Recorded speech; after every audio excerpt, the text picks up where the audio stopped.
मित्रों, बहुत नमस्कार। आज का जो मैं टॉपिक लेने जा रहा हूँ वो कहने को बहुत आसान है और देखने को समझने को बहुत मुश्किल है। दुनिया में अगर सबसे मुश्किल कोई बात है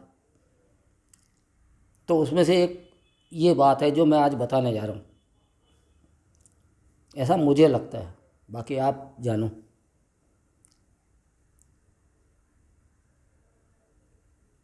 वो बात है प्रसन्नता, खुश रहना। खुश रहना, अगर मैं किसी को कहूँगा कि खुश रहना है, ये बहुत आसान बात है। खुश रहना, उसमें क्या बड़ी बात है, खुश रहना। पर आप खुश रह पाते हैं? मैं खुश रह पाता हूँ? कोई खुश रह पाता है? पाकिस्तान खुश रह पाता है? अमेरिका खुश रह पाता है? कौन खुश रह पाता है एक दूसरे से? मतलब बहुत इतनी छोटी बात नहीं है, उल्टा यूँ कह लो कि बहुत ही बड़ी बात है। सबसे बड़ी बात अगर कोई है तो वो है खुश रहना। खुश रहने में सबसे बड़ी दिक्कत क्या है? इस बात की इस बात के बारे में अपन सोचना चालू करें कि खुश रहने में दिक्कत कहाँ है, तो आप कुछ कुछ जवाब दे सकते हैं। लेकिन मैं एक जवाब देना चाहता हूँ, वो है उम्मीद। आपने उम्मीद की कि अगला आदमी आपके साथ ऐसा व्यवहार करे, आपके साथ ऐसी बातें करे, और वो वैसी बातें नहीं करता। वो आपके साथ अच्छी बातें कर रहा है क्योंकि उसको आपसे पैसे चाहिए, उसको आपका धन चाहिए, उसको आपकी ज़मीन चाहिए, जायदाद चाहिए, कुछ भी चाहिए, आपकी प्रेमिका चाहिए। तो उम्मीद, आपकी उम्मीद जो है वो दुख का कारण बनती है, ऐसा मेरा पर्सनल मानना है। और अगर ये उम्मीद आपने छोड़ दी कि मेरे को किसी से कोई उम्मीद नहीं है, तो आप बट नेचुरल खुश रहोगे, क्योंकि आपको किसी से कोई उम्मीद नहीं, तो आपकी उम्मीद कोई तोड़ेगा नहीं। आपने किसी से कुछ चाहा ही नहीं तो आपकी चाहत टूटेगी नहीं कि मैंने इससे ऐसा सोचा था, वो ऐसा करेगा वैसा करेगा। आप समझ लीजिए कि मैंने किसी को दोस्त बनाया, बहुत अच्छा दोस्त बनाया या सहेली बनाई, अब वो मेरे से 3,000 किलोमीटर दूर रह रही है।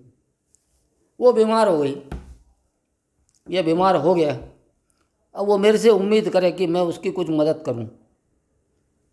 आप समझ लीजिए कि उसके पास भी बहुत पैसा है, मेरे पास भी बहुत पैसा है, पैसे की कमी नहीं है, मदद की कमी है।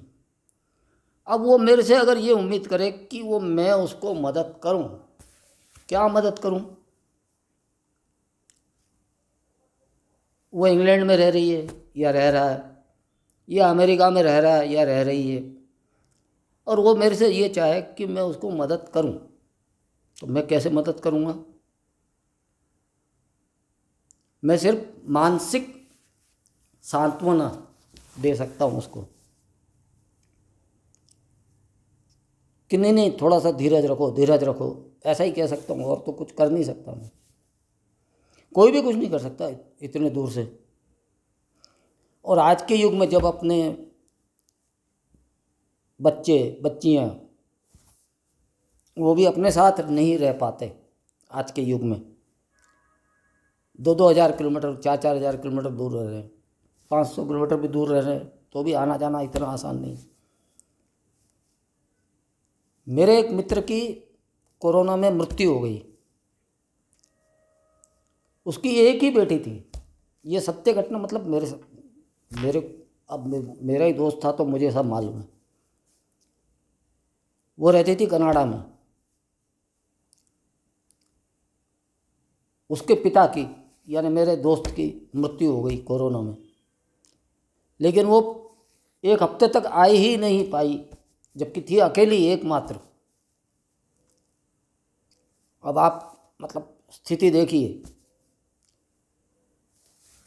तो इस हिसाब से देखा जाए तो मतलब ये कहना चाहिए कि हैप्पीनेस इंडेक्स, ऐसी एक अवधारणा विश्व में आजकल चल रही है कि यानी आप आर्थिक रूप से कितने प्रगत हो, प्रगतिशील हो, आपने क्या उपलब्धियां हासिल की है, वो अलग बात है, लेकिन क्या आप खुश हो, इसका कोई बैरोमीटर मीटर है कोई, इसका कोई, इसकी जांचने का कोई उपाय है? नहीं। मैं आपको एक बहुत सिंपल उदाहरण देता हूँ। मैं अपने घर के पास से गुजर रहा था। वो जो गडरिया रहते हैं ना, जो ऊंट और भेड़ों को चराते हैं, उसमें की एक 25-30 साल की औरत थी। अब आप, मैं लड़की कहूँ चाहे औरत को, चाहे लड़की को, कुछ भी कहो, वो ऊँटों को ले जा रही थी और मैं एकदम आकृष्ट हो गया। मैंने कहा यार गजब हो गया भाई, ये जो इसके चेहरे पे खुशी है, वो क्या एक किसी करोड़पति लखपति के चेहरे पे आ सकती है? ये जो इस खुशी खुशी इसके चेहरे पे दिख रही है, इसका कोई, इसकी कोई कीमत लगा सकता है कि इसकी ये कीमत है?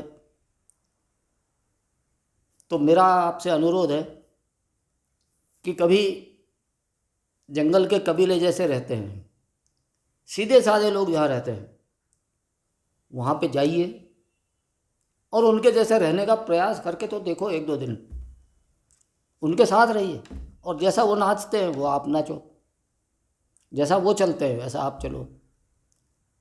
मैं तो प्रयोग करता रहता हूँ ये, लेकिन आप भी कभी सोच के देखिए या फिर करके देखिए। इसमें कोई बहुत ज़्यादा खर्चा भी नहीं कि उनके साथ उनके जैसा बन जाओ आप, तो आपको अपने आप अपनी परेशानियां कम होती हुई महसूस होंगी। आपने इतनी देर तक मेरी बातों को सुना, इसके लिए आपका बहुत धन्यवाद। अगले वीडियो में बहुत जल्दी मिलूँगा मैं आपसे। नमस्कार।